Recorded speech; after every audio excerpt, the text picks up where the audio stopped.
Welcome to the Cabral Concept, where board-certified naturopath and integrative health practitioner Dr. Cabral shares how he was diagnosed at the age of 17 with a life-altering illness and given no hope for recovery. It was only after studying and traveling all over the world did he discover how to combine ancient Ayurvedic healing practices with state-of-the-art naturopathic and functional medicine to fully rebalance the body and re-energize it with life. It's time to discover how to get well, lose weight, and finally feel alive again. And now, here's your host, Dr. Cabral.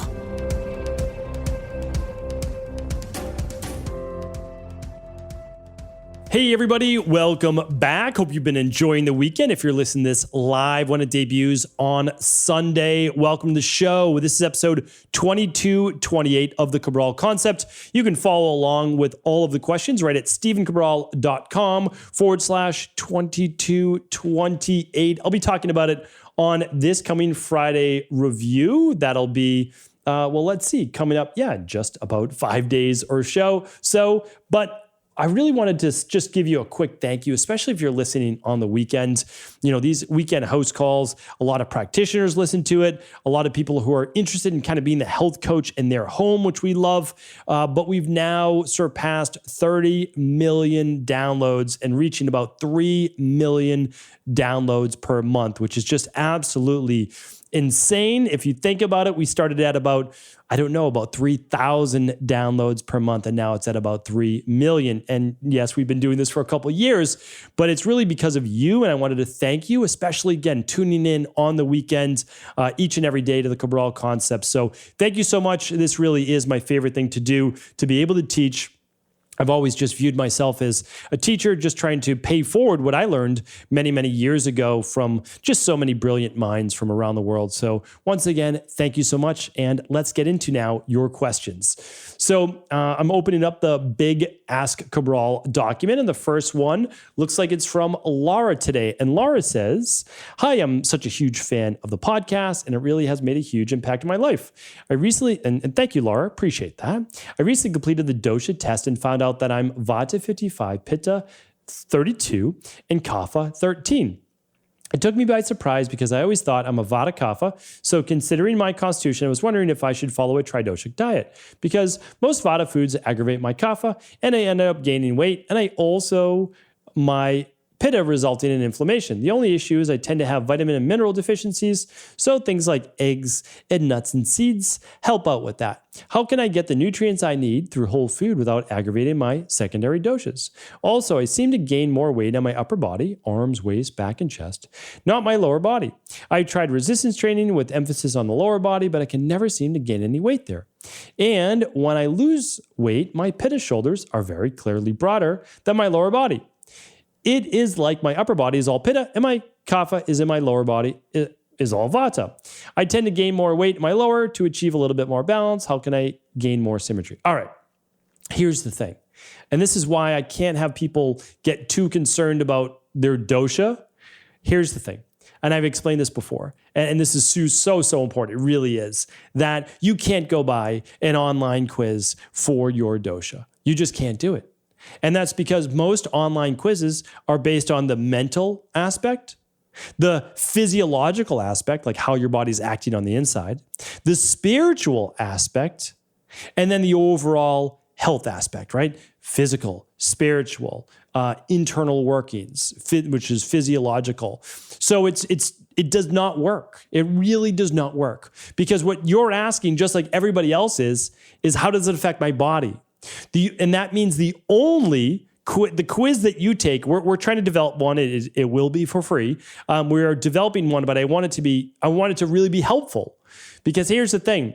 People are developing their constitutions, which is not wrong, but they're mixing their mental, physical, emotional, spiritual constitution with their physical. You can't mix the emotional, the spiritual, and I'm wrapping it all around my head right now with the physical. If you want to deal with the physical of the body, you must deal with the physical of the body, right? That's really, really important.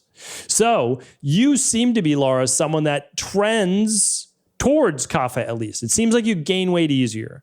If you gain weight easier, maybe not in the places that you want, like the lower body, maybe it's more upper body, like you said, it's still trending towards Kapha. You came in as a Kapha 13. You can't be a Kapha 13 if you trend more towards weight gain. It does not work from a physical constitution. Now, maybe it took into account your mental constitution and you're usually in good spirits and you're usually more relaxed, right? Like all of that matters. So here's the thing. Just be careful. You can't go by it. You just can't do it. So I have to keep it at that. Please do not go by your Ayurvedic constitution from a quiz that you did online, even though it was well-intentioned. If you're looking to transform your overall body and health, then it has to be based on the physical structure of the human. If I had more time in my life, which sometimes I wish I did, but again, I'm doing what I want to be doing. I would love to write a book on this. It's just my time does not allow for it. Maybe one day it will, but we're going to try to develop more of a physical-based Vata, Pitta, Kapha, Ayurvedic dosha quiz. So stay tuned. Just stay tuned for those Friday reviews. I will certainly detail it when it comes out. All right. Becky's up next. Thank you so much for what you do. It is truly amazing. I just listened to the episode on how your habits form your future, and I loved it. I'm an IHP level 2, Vata, mid-20s. You spoke about the importance of cardio and how it benefits your HRV. I do strength training 4 times a week and 10,000 steps daily. I don't really have any time to add more cardio on top, and I don't want to lose weight. I'm already 90% vegan with occasional wild salmon, so this makes me very prone to catabolism. I take DNS, magnesium, balanced zinc, omega-3s, vitamin D, C, etc. I do, however, track my HRV with my Oura and would love to improve it, currently around 60. So I'm happy to compromise and add cardio if that will improve my HRV. What are your thoughts? Should I perhaps replace my 10,000 steps with some cardio? How long should the cardio be? All right, great questions, Becky. Here's the thing. If your HRV is in your 60s, you're doing fantastic. You really are. So don't ever believe just because you saw someone online that's probably an outlier with the HRV, meaning like it's still true, but they're an outlier, an HRV around 100, right? My HRV is not around 100. My HRV has never been around 100. I could have been 6 years old and I wouldn't have an HRV around 100. Like it doesn't matter. It would never, like genetically, never have a HRV 100. And you know that I don't believe genetic is your destiny. However, there are upper limits. Like I will never be 6 feet tall. It's just not going to happen, right? I'm not going to be 6 feet, 240 pounds and play in the NFL. It's just not happening. Or 6'4", 240 pounds. It's not happening, right? It just like my HRV is never going to be around 100. And that's okay. You can be a healthy individual, live a really long, healthy life, and not have an HRV 100. So if you're happy with an HRV around 60, then everything's good. I mean, 4 times a week strength training, 10,000 steps a day. You don't need to change. Like you're taking good supplements, you're taking good care of yourself, 90% plant-based. I have no problem with you staying exactly where you are. Sometimes you don't need to. But if you do, well, just remember your cardio only needs to be 20 to 30 minutes, 2 to 3 times a week, and it will be part of your 10,000 steps. So when you would have ordinarily been walking, you could go for a 20-minute run, and you would do that. Like, for example, my strength training is Monday, Wednesday, Friday. I would love to do strength training more, but I've pivoted a bit to more of a balanced routine for my body. And I do cardio on Tuesdays and Thursdays. And then if I'm in the pool on the weekend with my girls, then I'll do some laps. And that's certainly a little bit of cardio in there as well that I can track with my Oura. Now, the new version, the Gen 3, or with an Apple Watch. So that's that. So basically your 10,000 steps count as part of the cardio. All right. And again, 20, 30 minutes, 2-3 times a week. And that's if you choose to. And then you can see maybe, hey, do it for 6 weeks. See if it raises your HRV, which it should. It's one of the number one things. And you can give that a shot. But again, brisk walking could be great too. All right, Lisa's up next.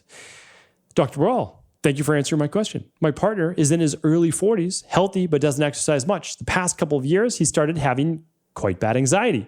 When the anxiety attacks happen, it takes over his whole body and he can't sleep. This will usually last 1 to 2 days. The following 2 days, the anxiety goes away.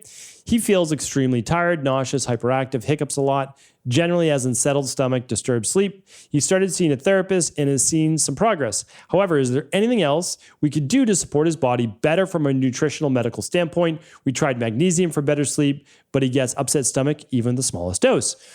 We tried adrenal soothe. It didn't seem to work either in terms of keeping him calm, although he didn't take it regularly. Really appreciate your advice, Lisa. Okay. So, Yeah, it seems like everything, this is the rain barrel effect, right? It seems like everything starts to build up and then it overflows. The anxiety is too much. It lasts for 1 to 2 days. He does things or she does things, I don't know if this is a male or female, to calm things down, empty that rain barrel a bit, and then it starts to subside. And then you're left with the nausea, the extreme tired, the hiccups, and that's because the body was worn out. It's worn out, right? It's literally worn out. Hiccups, not caused by diaphragmatic irregularity, can be from different levels of metabolic alkalosis and metabolic acidosis, but we won't get into that today. But that can also change because of stress, and that has to do with kidneys. And so anyway, we won't get into that today. But there's so many, again, you can't say that you tried magnesium and got an upset stomach. Okay, did you try full spectrum magnesium? Because that's buffered, it works really well. Or did you just use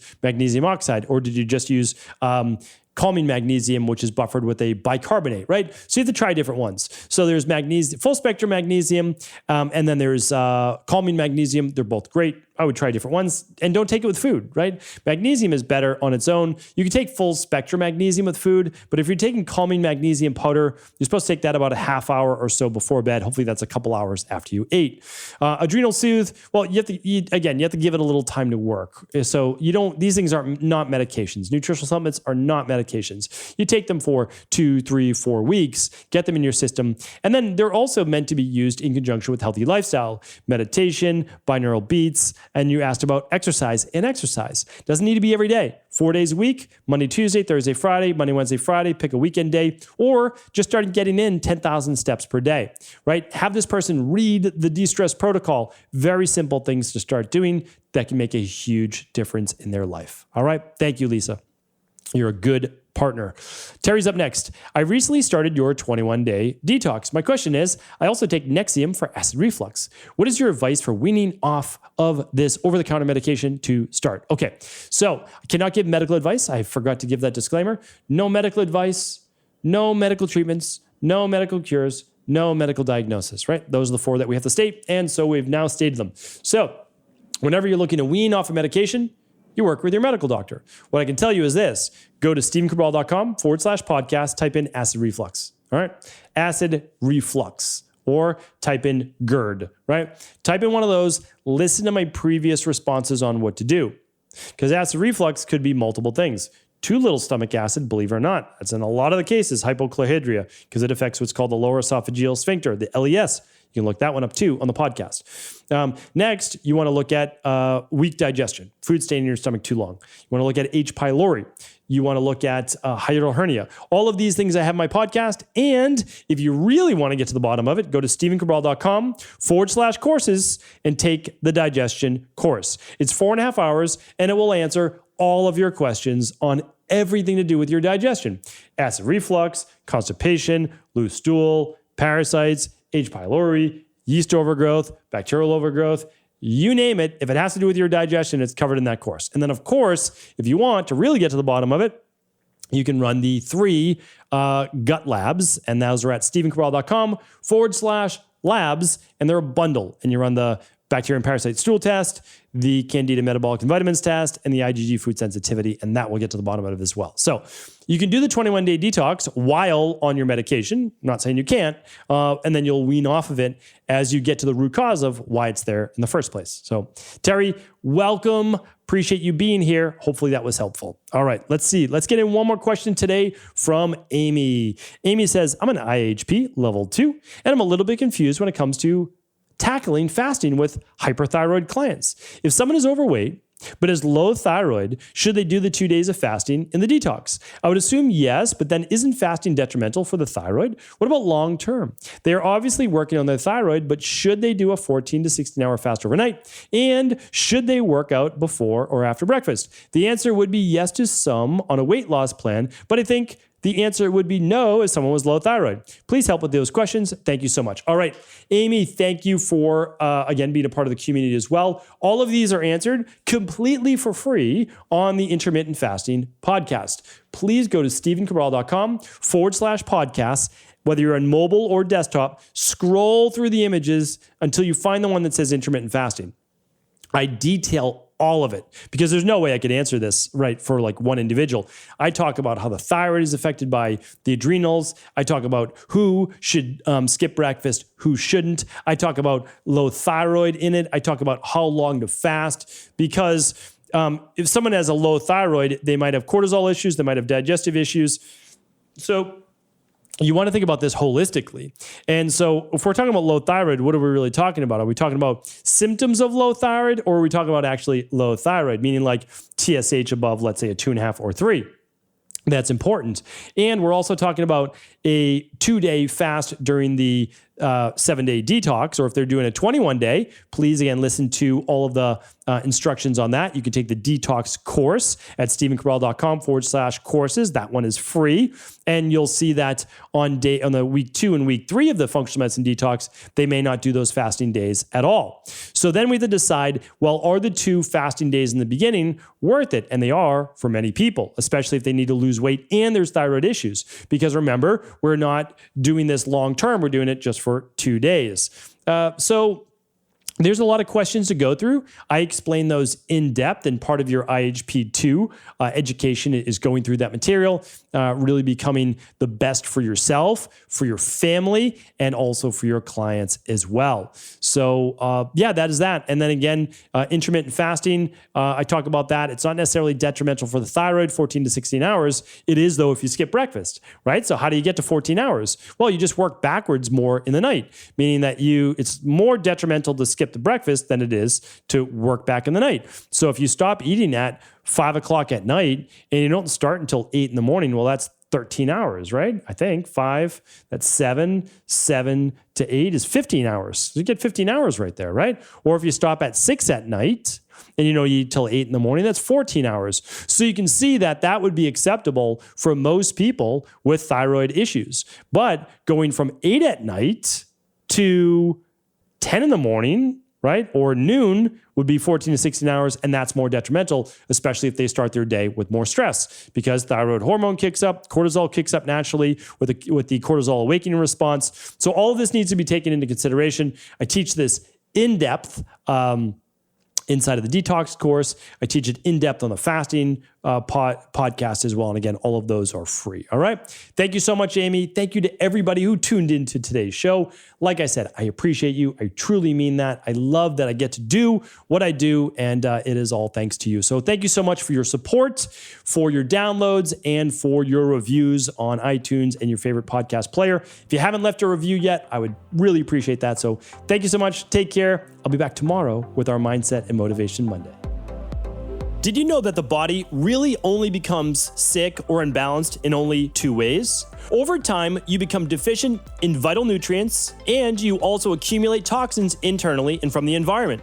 As those nutrients diminish and you increase your total toxic load, your body then begins to show the first signs of dis-ease. It's actually quite predictable, and the good news is that if we know how you began to fill up that proverbial rain barrel, we also know how to empty it to begin the healing process. I was fortunate enough to learn this ancient healing process from my mentor after suffering from debilitating diseases for close to a decade. It was only when I began to implement these techniques did I finally overcome my illnesses and go on to live a life of energy and vitality that I now enjoy. I'd like to share with you now what I discovered after traveling all over the world and how to combine the best of ancient healing wisdom with state-of-the-art science. Allow me to teach you exactly how I've been able to help over 250,000 people to empty their rain barrel and begin to transform their body and lives into what they've always hoped they could be. To get your copy of the international bestseller, The Rain Barrel Effect, simply go to stevencabral.com/rainbarrel.